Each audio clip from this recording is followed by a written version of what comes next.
Today we discuss a relation जो है, जाहिर सी बात है, अगर हम अपनी लाइफ में देखते हैं तो कुछ अच्छे रिलेशन भी हैं हमारे, कुछ बुरे रिलेशन भी हैं। वो हमारे अपने लाइफ के जो माहौल के हिसाब से होते हैं।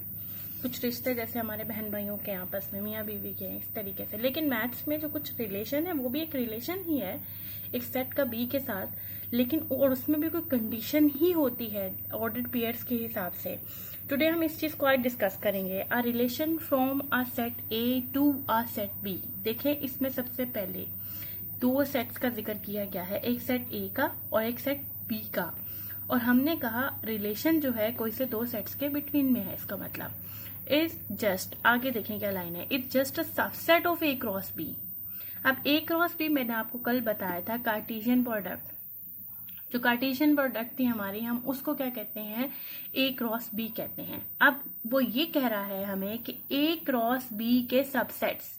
अब ए क्रॉस बी के एलिमेंट्स किस तरह के थे, मैं जरा आज आपको ये बताऊं, यानी उसको थोड़ा सा रिपीट कर लें। देखें, ए क्रॉस बी के एलिमेंट्स जो हमने कल बताए थे वो क्या थे, एक्स और वाई यानी ऑर्डर्ड पेयर के एलिमेंट्स होंगे, सच दैट कि एक्स के एलिमेंट्स सेट ए से और वाई के एलिमेंट्स क्या होंगे, सेट बी से। और आपको पता है हम किस तरीके से फाइंड आउट कर रहे थे कि हम बिल्कुल इसी तरीके से अगर ए का एलिमेंट पहला पकड़े थे तो दूसरा बी का पकड़े थे, इसी तरीके से था ना। जैसे 1 2 1 3, अगर सेट ए और बी कोई से हमारे पास जैसे 1 2 3 इस तरीके से सेट थे, सेट बी अगर हमारे पास 4 5 एंड 6 था, तो हम इसका ए क्रॉस बी किस तरीके से ऐसे ले रहे थे कि पहला एलिमेंट सेट ए का ले रहे थे, सेट बी का, और इस तरीके से ऑर्डर पेयर में एलिमेंट्स थे। तो अब वो ये कहता है कि रिलेशन हमारे पास from set A to set B, जो हमारे पास रिलेशन मीन्स के जो आर से हम रिलेशन बता रहे हैं, रिलेशन हमारे पास फ्रॉम सेट ए से सेट बी क्या होगा, जस्ट उसका subset of A cross B, यानी जस्ट ए क्रॉस बी का सबसेट होगा। सबसेट का मतलब जैसे पावर सेट का आप मेरी पहले की जाके वीडियोस देख सकते हैं सबसेट्स को समझने के लिए, कि सबसेट क्या होता है, कि ऐसे सेट्स को कहा जाता है जो कि उसके अंदर पूरे पूरे कंटेन करते हों। जैसे लाइक अब मैंने आर को कहा कि अगर कोई रिलेशन है और रिलेशन का ऐसा सेट बन रहा है कि वो हमारे पास क्या होगा, सबसेट होगा। सबसेट की आपको याद है ना कि क्या नोटेशन थी, इस तरीके से थी, ए क्रॉस बी के ए क्रॉस बी का क्या होगा, सबसेट होगा। इस पहले पॉइंट को हमने देखा कि ए क्रॉस बी कैसे बताते हैं। दूसरा इस पॉइंट को देख लें कि वो हमेशा क्या होंगे, रिलेशन में आने वाले जो एलिमेंट्स होंगे ऑर्डर्ड पेयर की फॉर्म में, वो हमेशा ए क्रॉस बी के सबसेट्स होंगे। अब आप आगे देखें, A cross B is a Cartesian product, ठीक है, वो तो हमने कल पढ़ी थी, of A and B, then R is the relation, that is R is the subset of A cross B if any X and Y that is belongs to R. So such that कि हम इस are के relation को कैसे बता सकते हैं, R is relation from A to B, ठीक है। यानी डेफिनेशन से हमें एक बात तो पता चल गई कि रिलेशन में आने वाले जो एलिमेंट्स होंगे वो उसके क्या होंगे, सबसेट होंगे ए क्रॉस बी के। जो दो सेट्स हमने ए बी लिए हैं उनका जो हम ए क्रॉस बी फाइंड आउट करते हैं, उनके जो सबसेट्स होंगे, यानी कुछ सबसेट्स लिए हैं, कुछ एलिमेंट्स लिए हैं हमने ए क्रॉस बी के, वो हमारे पास क्या होते हैं, वो एक रिलेशन है। उस टाइप के एलिमेंट्स जो होते हैं वो एक रिलेशन में आते हैं। चलिए हमें एक बात पता चली इससे जस्ट कि R is a subset of A cross B. Now हम इसको मजीद समझने के लिए मैं आपको एग्जांपल्स के जरिए से इसको बताऊंगी कि किसी भी दो सेट्स के बिटवीन में रिलेशन कैसे डिफाइन होता है, किन चीज़ों को लेते हुए हम इसको फॉलो वो कर रहा होता है, या कौन कौन सी रिस्ट्रिक्शंस उसके अंदर होती हैं।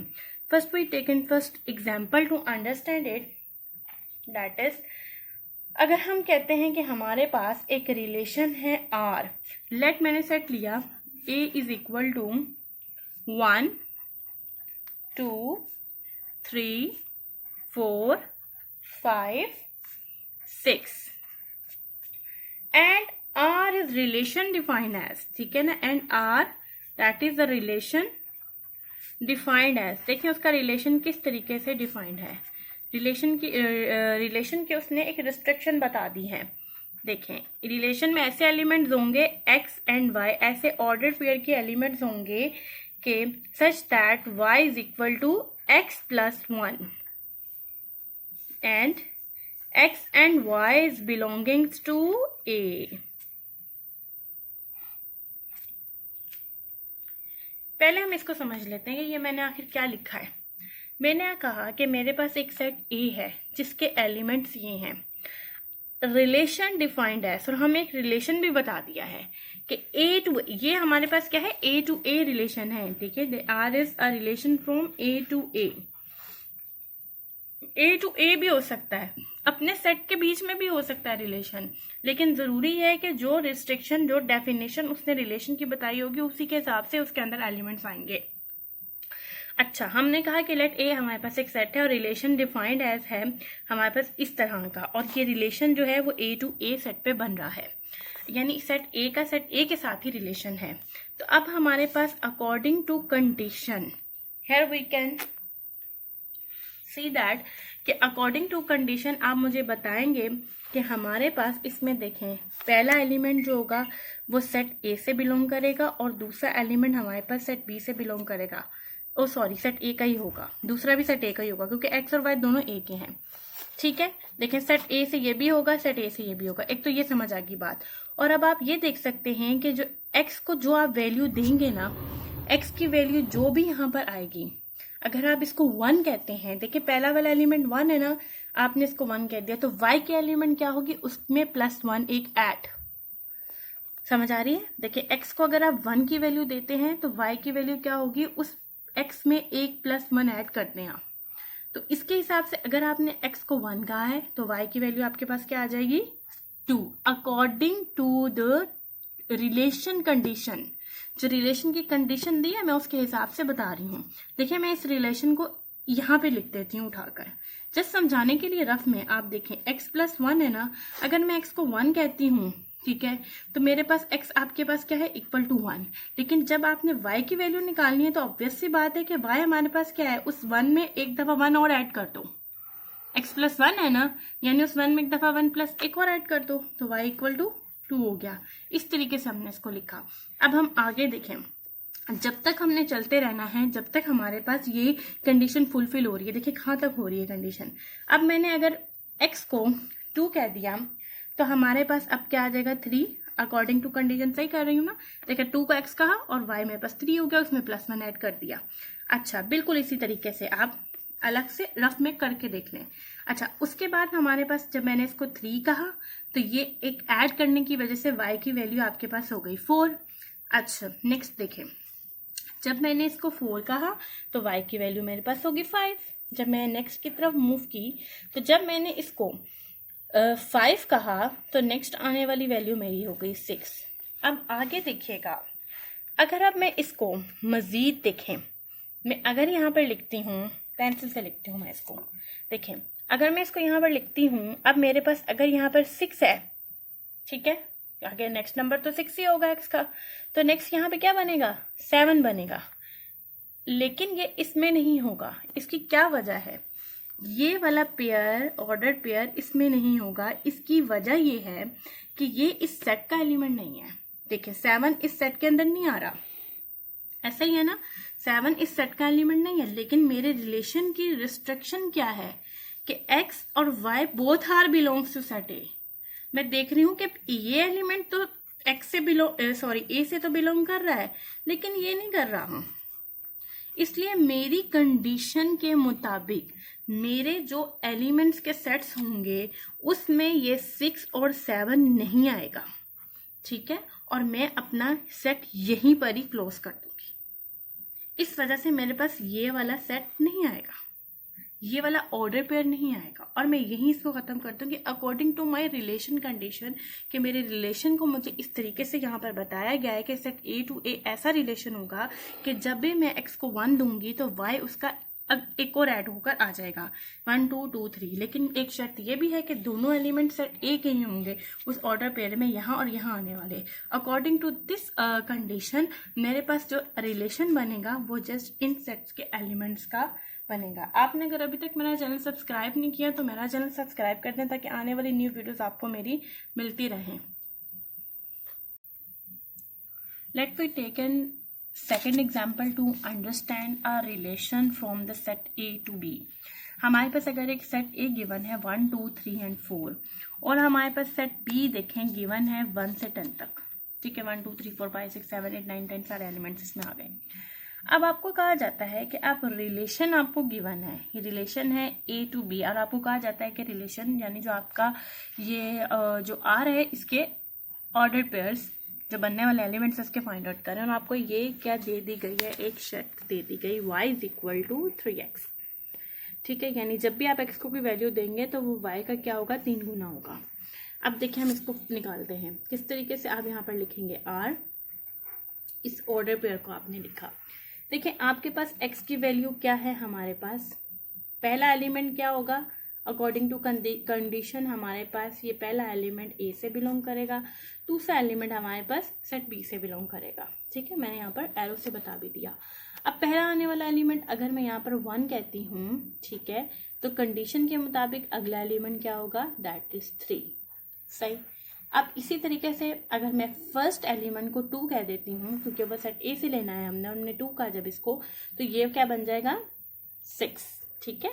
और जब हम इसी तरीके से नेक्स्ट 3 में लेती हूँ यहाँ पर, तो मेरा नेक्स्ट एलिमेंट क्या बन जाएगा, दैट इज 9, ओके। अब आगे देखें, अब अगर मैं यहाँ पर इसको कह देती हूँ 4, ठीक है, मैंने यहाँ पे कहा कि अब मैंने यहाँ पर 4 लिया इसको, जाहिर सी बात है मैं नेक्स्ट का एलिमेंट सेट ए में तो 4 है, मैंने जब इसको लिया तो आप मुझे ये बताएं कि आगे आने वाला नंबर 4 3 12 होता है ना, 4 3 12 हमारा, इसका मतलब ये हुआ कि हमारे पास यहाँ पे तो 12 आ जाएगा फिर, ठीक है। देखें जब हम इसमें यहाँ पर जब हम इसको लिखेंगे, देखें y is equal to 3x को जब हम 3 में 1 पुट करेंगे तो हमारे पास 3 आ गया। देखिए ऐसे कर रहे होते हैं ना हम, जब हम इसमें 2 पुट करेंगे तो हमारे पास 6 आ जाएगा। देखें x की वैल्यू जब मैंने 2 पुट की, जब x की वैल्यू मैंने 3 पुट की तो मेरे पास क्या आ गया, 3 × 3 इज इक्वल टू 9। यही रिलेशन हो रहा था, इसको रफ में कर लीजिएगा। अच्छा, उसके बाद फिर हम क्या करते हैं कि जब मज़ीद हम इसकी वैल्यू पुट करने लगते हैं तो हमारे पास क्या आ जाता है, 3 × 4 दैट इज 12।